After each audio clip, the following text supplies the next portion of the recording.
요즘은 수능 시험을 앞두고 시험 시즌에 돌입하고 있습니다. 시험 시즌이 되면 수험생이나 수험생을 자녀로 둔 부모만이 아니고 나라 전체가 긴장을 하게 됩니다. 그런데 시험은 대학 입학 수능 시험만 있는 것이 아니고 다른 많은 시험도 있습니다. 특히 우리 믿는 사람들에게는 너무나도 많은 시험이 있습니다. 그 중에서 가장 어려운 시험이 무엇인가 하면 자기가 가장 중요하게 생각하는 것을 하나님 앞에서 포기해야 되는 시험이 가장 어려운 것입니다. 아마 부부에게 있어서는 어느 한쪽을 사별하는 것보다 더 고통스러운 것은 없을 것입니다. 부모에게 있어서는 자녀를 잃어버리는 것보다 더 고통스러운 것이 없습니다. 만약 부모가 실수로 자식을 잃어버리게 되면 그 마음의 상처를 한평생 지우지 못하는 것입니다. 공부하는 학생은 공부를 포기해야 될 때, 사업하는 사람은 부도가 나서 사업을 포기해야 될 때 가장 큰 고통을 받게 될 것입니다. 아브라함은 하나님의 말씀의 은혜를 받은 이후로 계속적인 시련의 생활을 해왔습니다. 가장 큰 시련이 무엇인가 하면 하나님의 말씀과 현실 사이의 갈등이었습니다. 아직 하나님의 말씀은 실현되지 않았는데 세상은 그에게 자꾸 멀어지고 있었습니다. 하나님께서는 아브라함에게 이것도 포기하라, 저것도 포기하라 하시더니 이제는 가장 큰 것을 포기하게 하셨습니다. 오늘 본문에서 아브라함이 겪는 시험은 지금까지 그가 겪었던 모든 시험을 다 합친 것보다도 더 큰 시험이었습니다.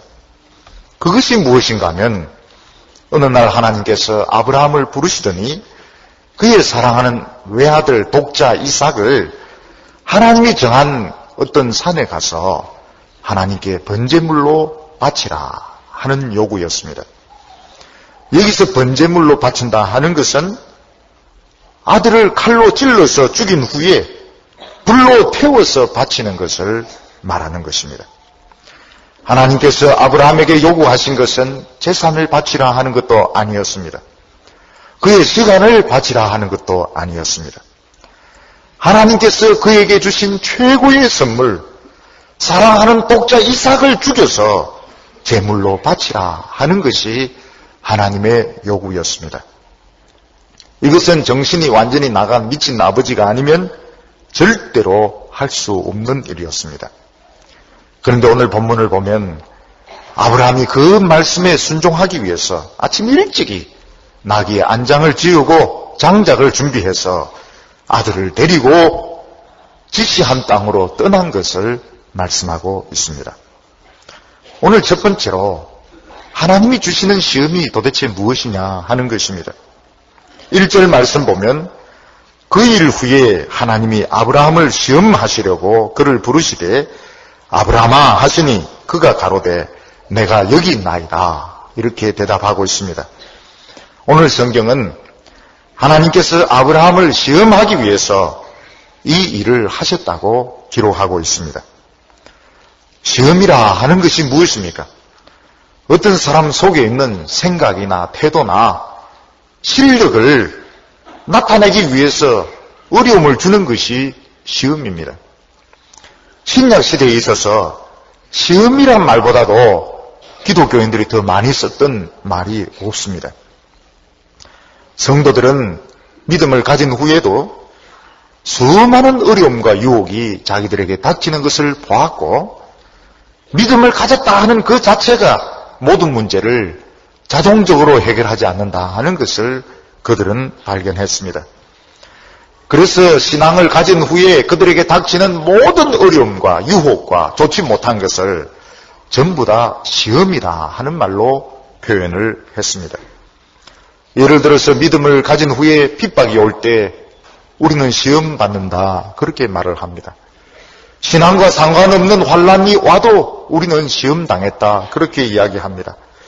때로는 정욕과 욕심 때문에 유혹이 밀어닥쳤을 때에도 시험에 빠졌다. 그렇게 말합니다. 물론 헬라어에는 이 시험이 두 가지 표현이 있는데 교인들은 왔다 갔다 하면서 썼습니다. 왔다 갔다 하면서 구분 없이 두 가지를 사용했습니다. 그러니까 그리스도인들이 신앙을 가진 후에 겪는 모든 어려움들, 유혹들, 좋지 못한 일들을 뭉뚱그려서 시험이다 이렇게 표현한 것은 어떤 어려움이 오더라도 믿음으로 이겨낼 수 있다 하는 신앙이 그 의미 속에 들어있는 것입니다. 오늘 본문은 하나님께서 아브라함의 태도와 믿음을 보시기 위해서 엄청난 시험을 주셨습니다. 학교에서 학생들에게 시험을 치는 이유가 어디에 있습니까? 외모만 봐가지고는 그 학생의 실력을 알 수가 없습니다. 어떤 학생은 겉으로는 공부를 잘할 것 같은데 실제로는 공부를 못하는 학생도 있고, 또 어떤 학생은 겉으로 보기에는 공부를 아주 못할 것 같은데 실제로는 수업 능력이 뛰어난 학생도 있습니다. 그것을 알아내려면 시험을 쳐야 합니다. 마찬가지로 교인들 중에도 어떤 사람 믿음이 굉장히 좋은 것 같습니다. 근데 실제로는 믿음이 거의 없는 사람이 있는가 하면, 어떤 사람은 겉으로 보기에는 믿음이 별로 없는 것 같은데 실제로는 굉장히 좋은 믿음을 가지고 있는 사람도 있습니다. 시험이라 하는 것이 무엇인가 하면 우리가 원치 않는 환경에 이끌려 들어갔을 때 얼마나 하나님을 신뢰하느냐 하는 것으로 나타납니다. 믿음이 없는 사람은 내가 원치 않는 상황에 빠지면 하나님을 원망하고 불평하고 화를 내고 자기 멋대로 행동을 합니다. 그런데 믿음을 가진 사람은 원치 않는 환경 가운데, 이해할 수 없는 어려운 가운데서 하나님은 신실하시다, 하나님은 반드시 책임지신다 그러면서 마음속에 있는 불만을 억누르고 하나님께 변함없는 믿음을 나타내는 것이 시험에서 이기는 것이고 좋은 신앙을 가진 사람입니다. 그러니까 예배 드리고 찬송 드릴 때는 안 나타납니다. 그 사람의 믿음은 언제 나타나느냐?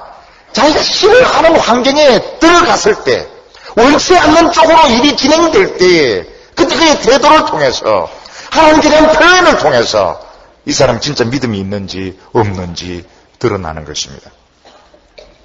오늘 두 번째로 하나님은 아브라함에게 무엇을 요구하셨느냐 하는 것입니다. 2절에 보면 여호와께서 가라사대 내 아들 내 사랑하는 독자 이삭을 데리고 모리아 땅으로 가서 내가 내게 지시하는 한 산 거기서 그를 번제로 드리라. 하나님께서 아브라함에게 요구한 것은 돈이 아니었습니다. 가축도 아니었습니다.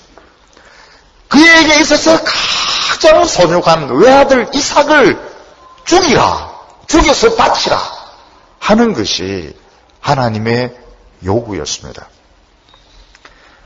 우리는 이 요구가 너무나도 이해가 되지 않고 말도 되지도 않는다 하는 것을 알게 됩니다. 우선 하나님께서는 이삭을 바치라 하면서 이유를 설명을 하지 않습니다.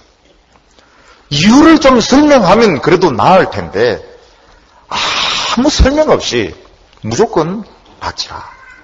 그때 사람은 화가 나고 무시당하는 기분이 듭니다. 예를 들어서 이삭은 영원히 내 거다, 그러니까 바치라 그런다면 이삭은 내 아들이 아니고 하나님의 아들이구나, 바쳐야지, 그런 생각이 들 수도 있습니다. 또 하나님께서 너희들의 죄가 너무 많아서 짐승의 죄로는 안 되겠다, 이삭을 바치라 이러면 우리 죄가 너무 무섭구나, 이삭이 죽어야 죄 용서가 될 모양이다 생각할 것입니다. 아니면 가나안 땅을 차지하려면 이삭을 바치라 이렇게 말씀하신다면 가나안 땅을 차지하려면 큰 희생이 있어야 되는구나, 뭐가 이해가 되지요. 그런데 하나님께서는 아무 설명 없이 내 사랑하는 아들 독자 이삭을 바쳐라, 죽여서 바쳐라 이러니까 도무지 무엇 때문에 바치라 하는지 이유를 알 수가 없습니다. 그뿐만 아니라 하나님의 요구는 지금까지 아브라함이 알아왔던 하나님과 너무나도 다른 요구였습니다. 물론 이방 족속들 중에서는 아주 나쁜 족속들이 자기 아들을 죽여서 제물로 바치는 인신 제사가 있었습니다. 그런데 하나님은 한 번도 그런 요구를 하신 적이 없고 아브라함이 아는 하나님은 그런 하나님이 아니었습니다.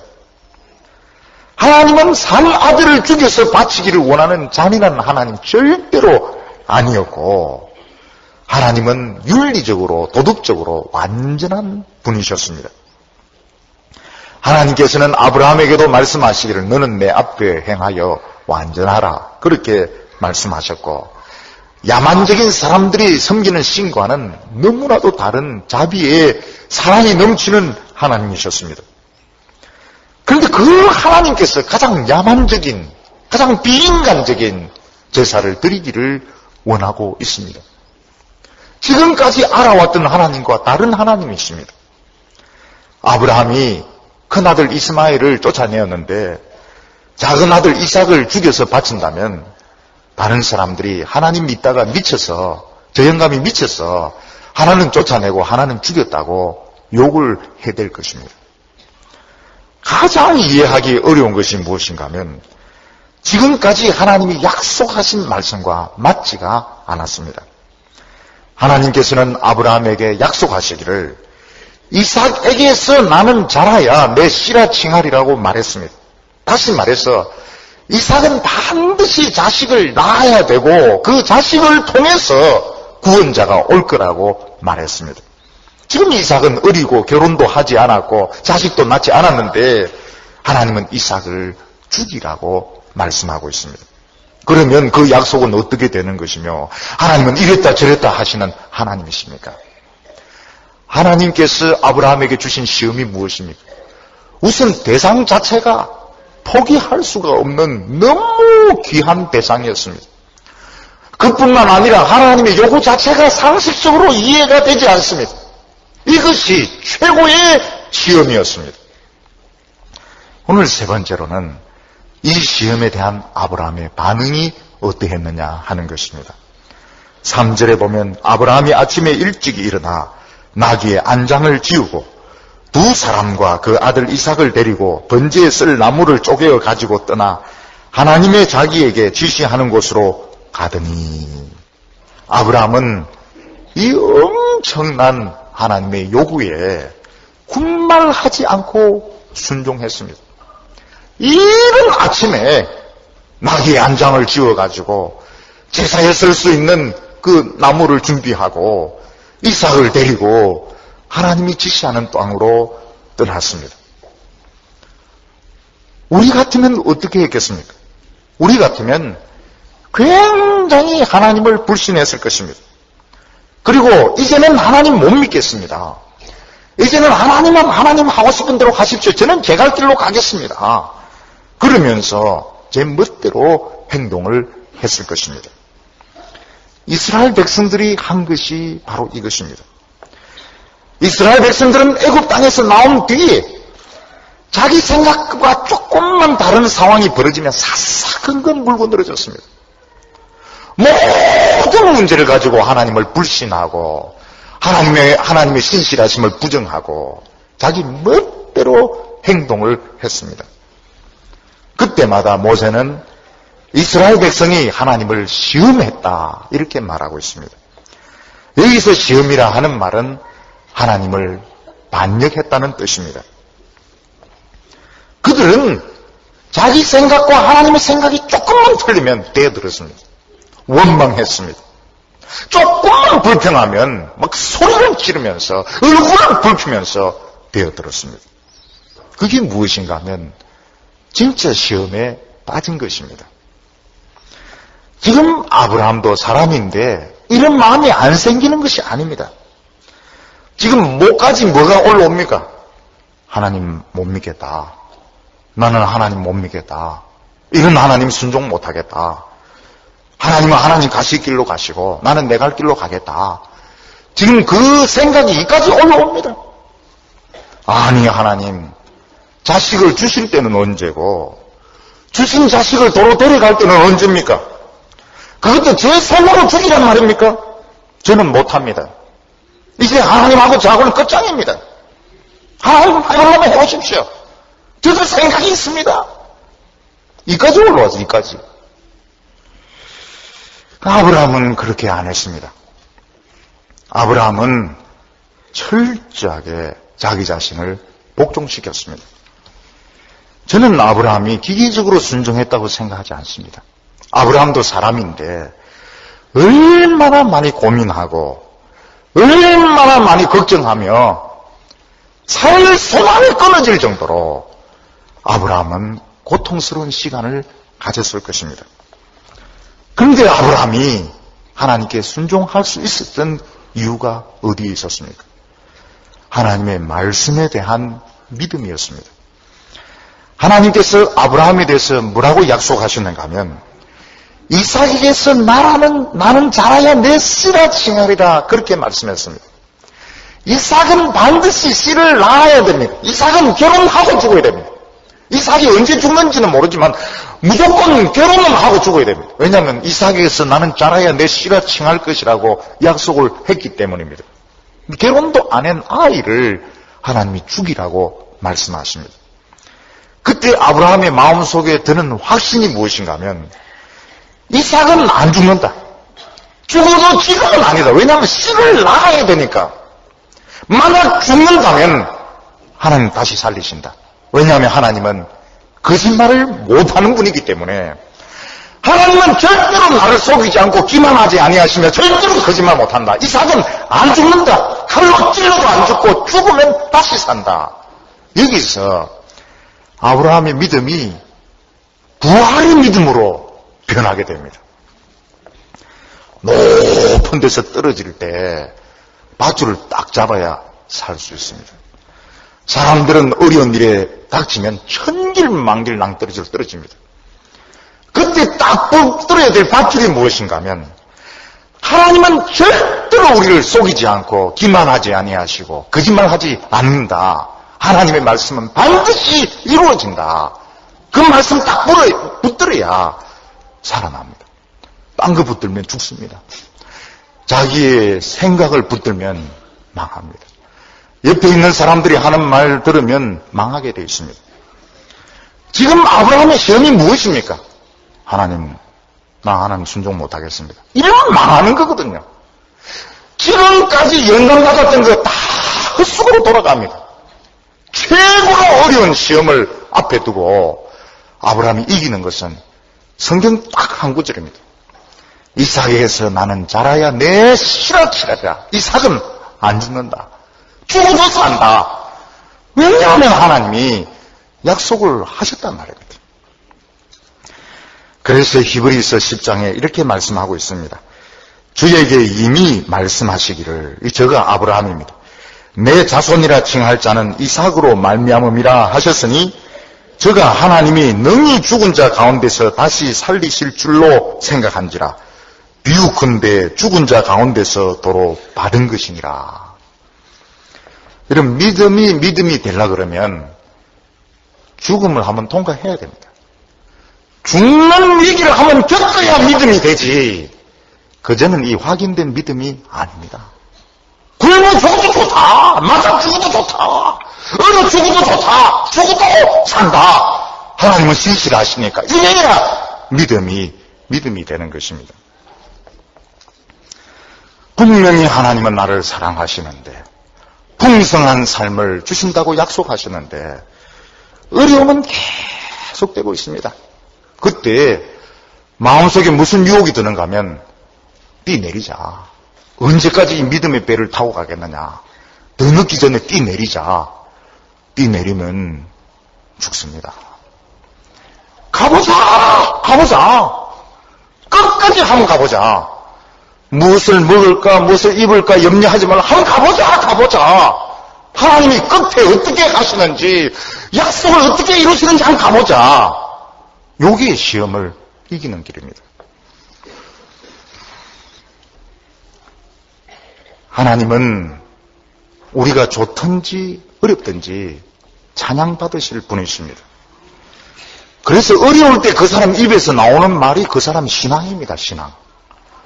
어려울 때 우라질 하면 그 사람은 우라질 신앙이 되는 겁니다. 어려울 때 제기랄, 그 제기랄 신앙이 되는 겁니다. 어려울 때, 좋을 때 입에서 좋은 소리 누가 못 납니까? 어려울 때 입에서 나오는 게 그 사람의 신앙이고 얼굴 표정이 그 사람의 신앙입니다. 여러분, 우리가 하나님께 뭐 빌려드린 거 있습니까? 아무것도 없습니다. 우리는 100% 하나님으로부터 모든 걸 받았습니다. 여호와께서 주신 자도 여호와시요 가져가시는 모두 여호와시니 여호와를 찬양하리로다. 이래야 이기는 것이지. 하나님 줄 때는 뭐고 가져갈 때는 뭡니까? 이랬다 저랬다 하시는 분이십니까? 나를 뭘로 봅니까? 저도 제 갈 길 가겠습니다. 이러면 시험에 실패하는 것입니다. 우리 믿음이 무엇인가 하면 이해할 수 없는 상황에서 하나님을 찬양하고 기뻐하고 신뢰하는 것이 믿음이지, 내가 이해되는 거기서 기뻐하고 좋아하는 건 누가 못합니까? 누구든지 다 할 수 있는 것이거든요. 하나님이 이삭을 죽이라 한 것은 말도 되지도 않는 것입니다. 그 아들이 어떤 아들인데요? 그리고 지금까지 알아온 하나님은 그런 하나님이 아닙니다. 그런데도 아브라함은 성경 한 구절 딱 붙들고 모든 불신앙을 다 눌려버립니다. 시끄러워! 딱 눌려버립니다. 여러분, 어려움이 닥치면 온갖 생각이 다 떠오릅니다. 콩나물, 대가리, 각독이 다 올라옵니다. 온갖 의심이 다 와요. 믿음만 생각나는 게 아니고 불신앙이 막 무리구름처럼 올라옵니다. 그때 성경 구절을 딱 붙들고 시끄러워! 딱 눌려버려야 됩니다. 시끄러워! 밟아버려야 돼요. 그래야 승리하는 것이지. 한 번은 의심하다가 한 번은 믿었다가 왔다 갔다 하면은 정신이 이상해져 버립니다. 딱 중심을 잡아야 됩니다. 믿음은 하나님을 인하여 잃어버리는 것이 믿음입니다. 하나님 때문에 가족을 잃어버리는 사람은 잃어버린 가족만큼 사랑하는 사람이요, 돈을 잃어버린 사람은 잃어버린 돈만큼 하나님을 사랑하는 것이고, 하나님 때문에 학벌을 잃어버린 사람은 잃어버린 학벌만큼 하나님을 사랑하는 것입니다. 예수님 때문에 손을 본 것이 아무것도 없는 사람은 그만큼 예수님을 사랑하지 않는 것입니다. 그러면 하나님께서 우리 재산, 생명, 학벌 그거 가져가서 하나님 뭐 하려고 그러십니까? 하나님 돌려주십니다. 반드시 돌려주십니다. 돌려주실 때는 몇 배로 돌려주시는데 그냥 돌려주시는 것이 아니고 성령으로 기름 부으셔서 다른 영혼을 살리는 것으로 돌려주십니다. 잃어버린 아들을 돌려주실 때는 남을 살리는 사람으로 돌려주시고, 잃어버린 재산을 돌려주실 때는 남을 건질 수 있는 재산으로 돌려주시는 것입니다. 아브라함이 한꺼번에 이 시험을 이긴 것이 아닙니다. 아브라함은 한평생 하나님 앞에서 포기하는 훈련을 받았습니다. 처음에는 본토 친척 아비집을 포기했습니다. 애굽 땅을 포기했습니다. 소돔에 있는 재산을 포기했습니다. 이스마엘을 포기했습니다. 그리고 끝에 가서 가장 큰 싸움, 아들을 잃어버리는 이 믿음, 말도 되지도 않는 하나님의 요구에 순종하는 이 시험을 이기게 되는 것입니다. 큰 바다를 처음부터 헤엄쳐 건넌 사람 한 명도 없습니다. 처음에는 조그만 이런 개울에서 건너는 연습하고 이래야 큰 바다를 건너가지, 한꺼번에 이런 시험을 이겨낼 수 있는 용사는 없습니다. 오늘 우리가 내가 가지고 있는 작은 욕심을 버릴 때에, 작은 고집을 버릴 때에 결국 이것이 쌓이고 쌓여서 아브라함과 같은 위대한 믿음의 승리가 나올 줄 믿으며, 이삭이 살아서 돌아올 때는 그냥 살아서 돌아온 것이 아니고 예수 그리스도를 나타내는 사람으로 돌아오게 된 것입니다. 사랑하는 성도 여러분, 우리에게 불같은 시험, 이해할 수 없는 어려움 많지만 하나님의 말씀 붙들고 여러 가지 복잡한 생각들 다 발로 밟으시고 믿음으로 승리하고 큰 축복받는 성도 되시기를 축원합니다. 기도드리겠습니다. 거룩하시고 자비로우신 아버지 하나님, 강한 손으로 우리를 붙들어 주셔서 우리가 그토록 자주 하나님을 거역하고 불평하고 계속되는 머리밥 반석을 쌓으면서 이스라엘 백성들처럼 투덜거리면서 왔음에도 불구하고 우리를 용서하시고 품에 안으시고 사랑하여 주심을 감사합니다. 이제는 우리가 패역한 모든 신앙을 버리게 하여 주시옵소서.